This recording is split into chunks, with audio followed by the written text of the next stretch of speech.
an iconic logo forever linked to one of the world's most alluring snacks. We are talking about Lay's potato chips, those thin, crispy slices that have turned snacking into an irresistible habit.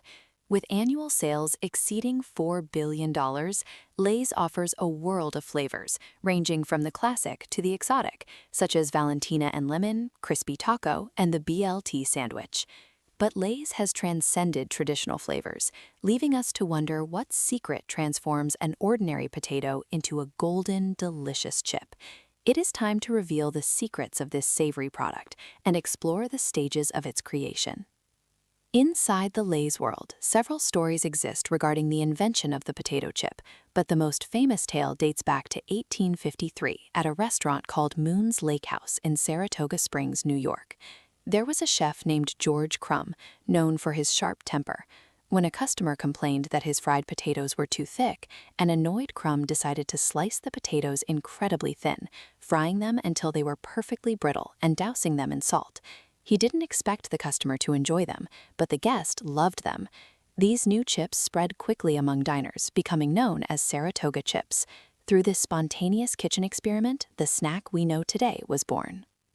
By the early 1930s, innovations like waxed paper bags and advanced frying techniques led to the birth of many small chip companies across America. However, one company rose above the rest to dominate the industry, H.W. Lay and Company, founded by Herman Lay in 1939. Decades later, Lay's continues to rule the potato chip world. In the early 21st century, the company reached new heights of excellence by developing its own specific variety of potato to ensure consistency in shape and taste in every single slice. These potatoes are so unique that they are protected by a United States plant patent, clear evidence of how seriously Lay's takes the exceptional snacking experience. Lay's sources these special potatoes from farms in over 25 American states, allowing factories to maintain a constant supply of fresh produce. The planting season begins in the spring, where crops benefit from long days and warm sunshine. After 3 to 4 months of growing underground, the potatoes are ready for the summer harvest. A specialized harvester digs about 10 inches deep, lifting the entire plant, roots, stones, and soil in one sweeping motion.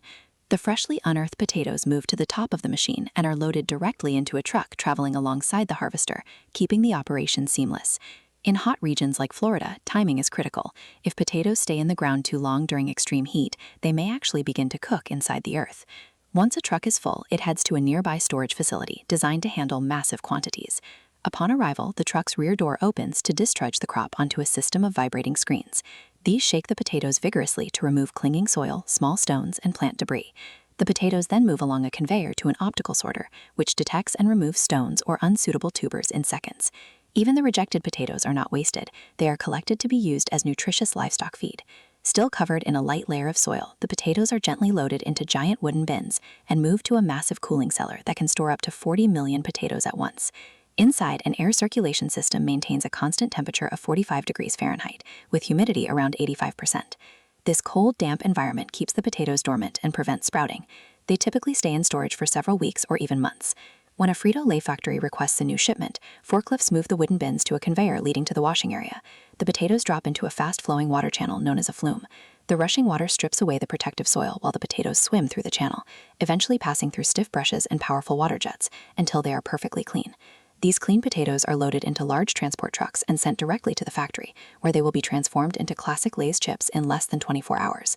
Upon arrival at the factory, the truck trailer is placed on a hydraulic platform that tilts at a 30-degree angle. Gravity takes over, and thousands of potatoes slide toward a conveyor leading inside the facility. Once inside, a worker pulls a random sample to test its buoyancy, the ratio of solids to water, using a device called a hydrometer. The sample is submerged in a special water container to accurately determine starch and water levels. These readings are sent directly to the fryers, where cooking times are adjusted based on the batch's characteristics to ensure the perfect chip every time. The same batch is also sent to a test kitchen for a slice and fry trial. Technicians check the sugar content, because potatoes with high sugar tend to turn brown under high heat. Thanks to the specialized potatoes grown by Frito-Lay, the results are usually perfect and the batch moves to the next stage. The potatoes then enter one of 6 massive industrial peelers, each lined with a rough surface similar to sandpaper. The spinning motion causes the potatoes to rub against the walls, removing the skin while water jets wash the peelings away. Together, these 6 machines can peel over 4 million potatoes a day. Here, the potatoes begin their journey to become the classic Lay's chip. They ascend a conveyor and drop into rotating slicing drums. Inside, centrifugal force pushes the potatoes against razor-sharp blades. In an instant, each potato is transformed into 35 thin slices with a precise thickness of 0.05 inches, the ideal dimension for an unbaked Lay's chip. Workers constantly monitor this thickness, as slices that are too thick stay flat, while those too thin curl up during frying. The goal is the perfect balance, a thin, slightly arched slice. Different blades are used depending on the product, straight blades for classic Lay's and crinkle-cut blades for wavy or Ruffles chips. After slicing, the pieces fall into a water channel that carries them to the wash-in area, where they undergo multiple rinses to remove surface starch. Then the slices descend into a 40-foot-long fryer containing a blend of canola, vegetable, and sunflower oils. They cook for about 3 minutes at approximately 350 degrees Fahrenheit, though the duration and temperature may vary based on the previously measured starch and moisture levels. During frying, the moisture inside the potato evaporates and is replaced by oil, meaning fresh oil must be added continuously. One of Lay's clever tricks is maintaining a 50-50 oil ratio, half new oil and half used oil, because using only fresh oil makes the chips too greasy. After frying, the chips emerge hot, golden, and perfectly crunchy. If everything seems to be vibrating, that is intentional. Because Lay's chips are so thin and fragile, every transition, from scales to belts to scoops, vibrates gently to move the chips without breaking them.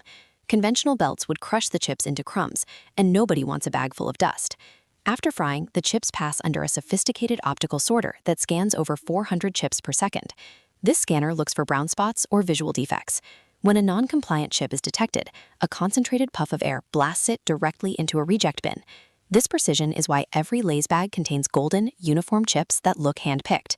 Now comes the final touch, seasoning. The chips tumble inside our rotating drum, while a massive 40-pound bag of seasoning is poured into the machine. Depending on the batch, the seasoning might be simple salt for the classic chip, or a complex spice blend for one of the 200 flavors offered globally. As the drum rotates, an internal tube distributes the spices evenly to coat both sides of every chip. Interestingly, the first flavored chip Lay's launched was barbecue in 1965. Today, the lineup includes surprising tastes like crispy fried chicken, Chesapeake crab, and cheesy grilled bacon. After seasoning, the chips fall into a bucket elevator that carries them to the upper floor. There, they are directed to one of 115 multi-head weighing machines. Each machine features digital scales and small buckets. In less than 30 milliseconds, the system calculates the best combination of buckets to reach the perfect weight for each bag, whether it is a small 1-ounce snack or a large party bag. After the bags are filled, the machine injects nitrogen gas instead of oxygen to protect the chips from spoiling or losing their crunch. The bags are then quickly heat-sealed. This nitrogen is also the secret behind the famous air pocket at the top of the bag. It doesn't just prevent spoilage, it acts as a protective cushion to keep the chips from breaking during transit. Finally, we reach the packaging stage. While some factories rely on human hands to arrange bags in shipping boxes, this facility uses robotic arms equipped with special suction cups to place each bag gently and precisely. A conveyor system then moves these boxes to the palletizing area, where automated guided vehicles, or AGVs, collect and move the pallets to the warehouse. Before storage, each pallet is wrapped in durable plastic film to keep the boxes secure during transport. The last step is loading these prepared pallets onto waiting trucks, which will deliver these crunchy treats to snack lovers around the world. The legendary Lay's slogan says, "Betcha can't eat just one." So what about you? Can you stop at just one slice? That was our look inside the factory. The journey of manufacturing never truly ends. If you enjoyed this, don't forget to like, subscribe, and hit the notification bell. We will see you in the next episode.